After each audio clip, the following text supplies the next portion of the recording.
Grabe dagsa ang mga nagpapatunay kung ganong kabuti ang nasabi nga pong superstar na si Nora Aunor at isa na dyan si Noel Ferrer.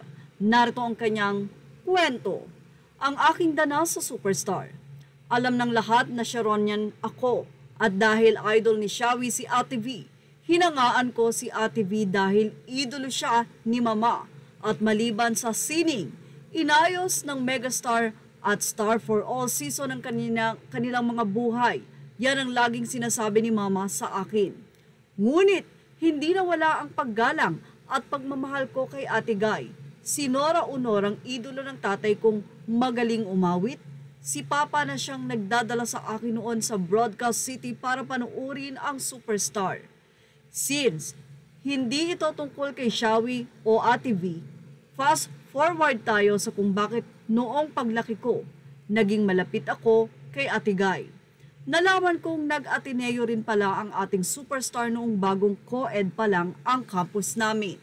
Bagamat hindi siya nagtagal sa pamantasan dahil na rin sa sobrang pagkabisi niya sa trabaho, naglalaga rin ng 5 pelikula na pag-usapan namin ni Ate Guy noon na inassign daw sa kanya ang pinakasiga sa college na maging bodyguard niya dahil may pagka-indifferent ang mga estudyante noon sa mga celebs. In-enjoy niya ang buhay estudyante pero kapos daw talaga siya sa panahon. Kaya noong nagsimula na akong magturo sa kolehiyo at naging direktor ng student activities, may ilang programa na inimbitahan namin si Ate Guy sa aming mga pagtitipon. Sa alternative class program at sa programa ng Galian, ang volunteer group na pinamumunuan ko para sa sining at kultura. Natatandaan ko na nagkaroon pa kami ng film showing noon ng Amerika at dumalo sina Ate Guy at Direk Hill Portes. Gandang-ganda ako sa nanunood, nakatahimikan at lalim ng emosyon ng Amerika. Kaakibat noon kahit may mga pagsasama kami ni Ate Guy sa media noong nagtatrabaho na ako sa ABS-CBN. Sa mga espesyal na guesting niya sa program ni Sharon at sa Mel and Jay, sa Amerika talaga kami naging malapit ng superstar.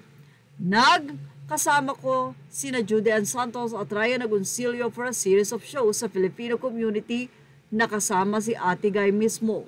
At ang naging tulay ay si Albert Sunga, isang masugid na tagahanga ni Ate Guy na siyang naglapit sa aming landas at paglipas ng panahon, nagpasa sa akin ang kanyang koleksyon ng Nora memorabilia. Maganda ang patotoo ni Noel Ferrer sa superstar at talaga namang walang dudang napakabait talaga niyang tao.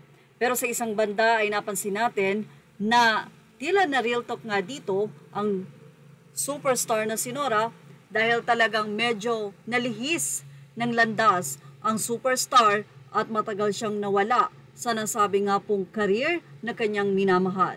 Unlike si Sharon at si Ate V na talagang naging maayos ang buhay, career, ganun din ang pamilya. Well, ano ang masasayo nyo about dito? Ilagay na ang inyong opinion sa ating comment section. Images are all credit to the rightful owners. Thank you for watching. Showbiz Now.